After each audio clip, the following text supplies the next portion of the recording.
Halo semuanya, nah kali ini kita akan bahas tentang gimana sih cara pakai Zoom untuk peserta meeting. Jadi video ini mungkin cocok banget bagi yang baru pertama kali pakai Zoom, terus mungkin bingung gimana cara pakainya. Oke, sebelumnya kenalan dulu, saya kenalin. Saya dosen di Universitas Kristen Maranatha Bandung, Indonesia, sekaligus lagi menempuh PhD di Australia. Nah, apa aja topik yang akan kita bahas? Pertama adalah suara dan video, lalu chatting, lalu berikutnya bagaimana cara mengganti nama. Jadi kadang-kadang kan beberapa meeting perlu ya. Lalu ada juga mengganti background virtual dan yang terakhir adalah share screen. Jadi kalau dilihat di sini, fitur-fiturnya adalah fitur-fitur utama dari sebuah Zoom meeting. Nah, pertama-tama ketika kita klik link Zoom meeting, itu akan muncul tampilan seperti ini. Ada sebuah pop-up yang menanyakan apakah mau join dengan komputer audio atau tidak. Biasanya, by default, kita klik join with computer audio. Kenapa? Karena ketika kita join with computer audio, artinya suara kita nanti bisa terdengar ke meeting, dan meeting juga suaranya bisa terdengar sama kita. Jadi kayak dua arah. Kita bisa mendengar dan kita bisa didengar, istilahnya. Tapi kalau misalkan kita tidak mau, kita cuma pengen melihat tampilan meetingnya aja, jadi video meetingnya aja, kita bisa klik silang di sini, di atas kanan. Cuman saya tidak menyarankan, tetap sebaiknya join with computer audio. Ketika sudah, akan muncul tampilan seperti ini. Dan ada dua tombol sebelah kiri, yaitu yang pertama untuk suara, dan yang kedua adalah untuk video. Secara default, dua-duanya on atau nyala. Jadi, kita bisa suaranya terdengar di meeting, dan muka kita juga kelihatan di meeting. Nah, tapi kan kadang-kadang mungkin kita butuh supaya suara kita nggak terdengar kadang-kadang. Jadi kadang ketika kita lagi melakukan hal-hal yang bersifat pribadi, mungkin kita pengen jangan terdengar justru suaranya. Atau muka kita malah jangan kelihatan. Nah, caranya gimana? Tinggal diklik saja tombol gambar mikrofon ini untuk suara dan gambar video ini untuk video. Contoh nih, untuk suara, ketika diklik, perhatikan bahwa logonya berubah. Ada lambang garis miring warna merah. Ketika bentuknya seperti ini, itu artinya sedang di-mute. Jadi apapun yang kita omongkan tidak akan terdengar di meeting. Kalau ketika kita pengen ngomong, ya kita tinggal unmute. Unmute-nya gimana? Tinggal diklik lagi, gitu. Ya, jadi sifatnya ini satu tombol yang sama, tinggal diklik-klik aja buat ngeganti statusnya, apakah mau di-mute atau unmute. Nah, berikutnya video. Ketika kita klik tombol video ini, artinya video kita akan dimatikan. Jadi muka kita tidak akan muncul di meeting. Nah, ini kan kadang-kadang dibutuhkan kalau ya kita lagi melakukan hal personal gitu kan. Nah, kalau kita pengen mukanya muncul, ya mungkin bisa diklik lagi. Jadi sifatnya sama ya. Tadi tombol suara sama tombol video, dua-duanya sama. Jadi untuk supaya ya pakainya gampang tujuannya sih. Berikutnya, chatting. Nah, gimana cara chatting? Lihat di bawah sini ada menu yang namanya chat. Nah, karena chatting di sini perlu dua orang minimal, kan nggak lucu ya chatting ke diri sendiri gitu kan, ngapain. Nah, karena itu saya menambahkan satu akun lagi namanya Dogo. Ya, Dogo ini yang gambarnya anjing di sini. Nah, ketika kita mau chat, tinggal klik tombol chatnya, akan muncul tampilan seperti ini. Nah, ini adalah chat box. Perlu diingat, yang ada di chat box ini hanya pesan yang dikirim sejak kita join meeting.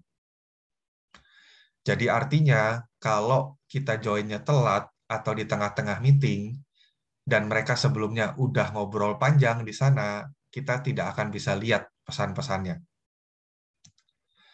Nah, kalau mau kirim pesan gimana? Kalau mau kirim pesan, perhatikan di bagian bawah. Ada di sini ya, type message here. Lalu juga ada to, ke siapa kita mau kirim. Kita bisa pilih apakah mau ke semua atau mau ke orang tertentu.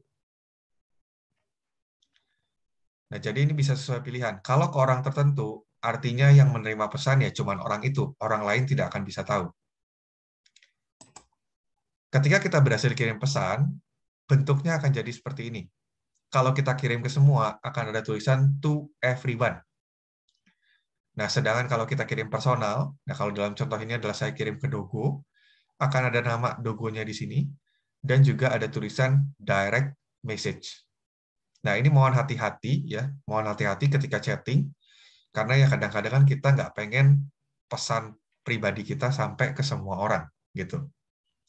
Jadi perhatikan bagian atas ini, perhatikan di bagian to ini, siapa yang mau kita ajak ngobrol, apakah semua atau hanya orang tertentu.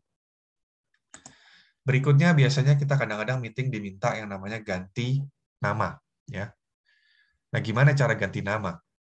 Nah, caranya kita cari mana blog yang menampilkan muka kita. Ya, kalau muka kita lagi disembunyikan, videonya lagi di off, ya bentuknya kan seperti ini. Kita cari yang ada nama kita. Jadi kalau di sini nama saya Oscar Karnalim, berarti yang ada nama Oscar Karnalimnya. Lalu klik kotaknya di bagian kanan atas. Akan muncul 3 titik-titik seperti ini, dan akan muncul menu seperti ini. Nah, tinggal diklik rename. Ketika kita klik rename, maka akan muncul pop-up, dan kita tinggal tulis nama barunya apa. Jadi ini kadang dibutuhkan, misalkan nih, ada beberapa meeting yang minta, oh jabatannya dituliskan dong, misalkan direktur, wakil direktur, dan sebagainya. Atau ada juga yang misalkan meetingnya dari berbagai institusi, terus mereka minta, tolong dong, tulis institusinya. Dari institusi A, B, C, dan sebagainya.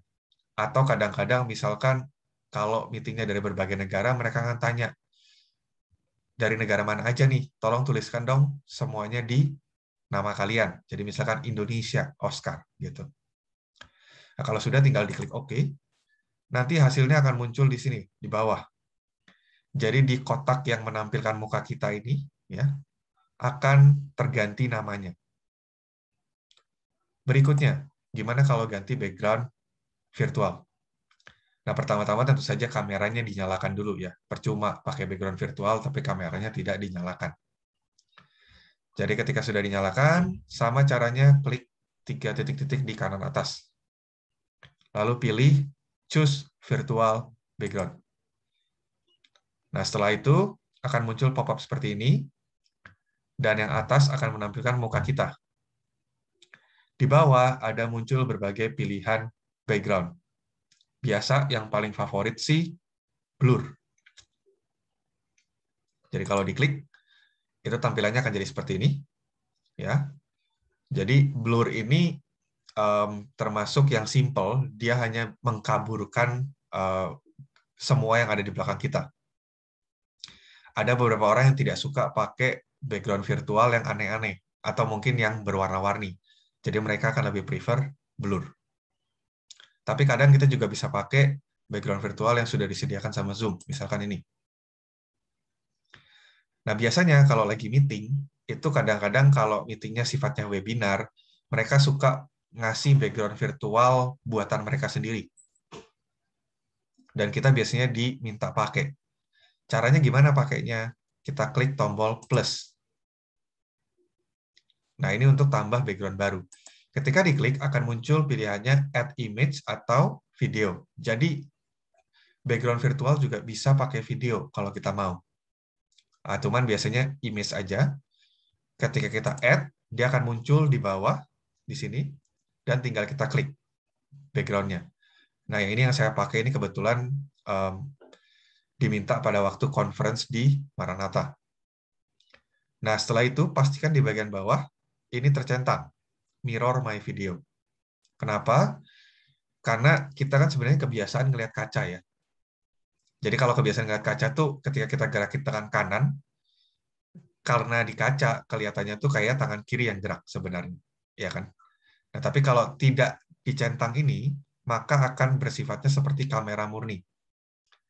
Artinya, nanti mungkin kita akan bingung sendiri karena otak kita merasa kita ngegerakin tangan kanan tapi yang gerak sebenarnya tangan kiri. Ya walaupun sebenarnya itu tangan kanan juga gitu, tapi karena tidak di mirror maka jadi tampak seperti tangan kiri. Kalau tidak percaya, silakan dicoba saja, gitu ya. Nah, berikutnya share screen. Nah, share screen ini gimana caranya? Tinggal klik tombol yang warna hijau di sini, ada tulisan share screen. Nah, ketika kita share screen, itu ada berbagai pilihan. Yang default adalah screen, artinya semua yang ada di tampilan layar kita. Cuman kan kadang-kadang kita nggak pengen nampilin semuanya dong. Contoh misalkan kalau desktop kita lagi banyak file-file yang tidak penting gitu kan nggak lucu orang jadi ngebacain file-filenya apa aja gitu kan. Nah, karenanya kita bisa pilih hanya aplikasi-aplikasi tertentu. Jadi kebetulan di sini saya lagi buka dua aplikasi. Pertama adalah PowerPoint, dan yang kedua adalah PowerPoint tapi dalam bentuk presentasi. Biasanya kalau kita lagi presentasi di meeting, ya kita cukup pilih ini saja. Kita cukup pilih aplikasi presentasinya saja. Jangan sampai semua screen-nya. Jadi kalau kita pilih spesifik aplikasi, artinya kalau kita melakukan sesuatu di luar dari aplikasi tersebut, tidak akan terlihat ke orang lain. Jadi orang dalam meeting hanya melihat tampilan yang ada di aplikasi yang kita buka saja.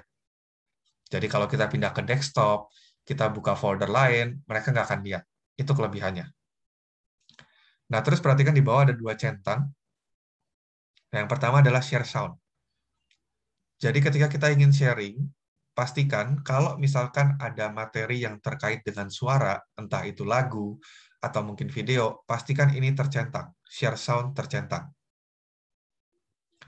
Dan yang kedua, kalau misalkan videonya high resolution, resolusi tinggi, itu kan kemungkinan bakal jadi nge-lag ya. Orang yang ngelihatnya bakal jadi nggak nyaman. Nah, karena itu kita juga bisa centang optimize for video clip. Kalau sudah, kita klik OK, maka akan muncul tampilannya ya seperti yang kita pilih. Jadi kalau di sini saya pilih adalah tampilan presentasi slide saya. Nah, kebetulan di sini menu-menunya itu semua pindah ke atas. Jadi yang tadinya di bawah itu pindah ke atas. Dan di sini kita ada tulisan You are screen sharing. Lalu kita bisa stop share kalau mau. Nah, di sini cara pakai menu-menu yang di atas kurang lebih sama seperti yang sebelum-sebelumnya. Nah, cuman yang perlu diingat di sini, ketika kita chatting, itu mungkin sedikit lebih rumit. Jadi kadang ada beberapa kondisi ketika kita klik chat, itu chat box-nya tidak akan muncul, karena kita lagi screen sharing. Jadi, ya hemat saya sih kalau misalkan mau pakai chat box, kita stop share dulu, baru buka chat box-nya. Oke, ya seperti itu mungkin tentang bagaimana cara menggunakan Zoom bagi peserta. Ya, nanti berikut-berikutnya saya akan bahas tentang untuk co-host atau mungkin host. Terima kasih.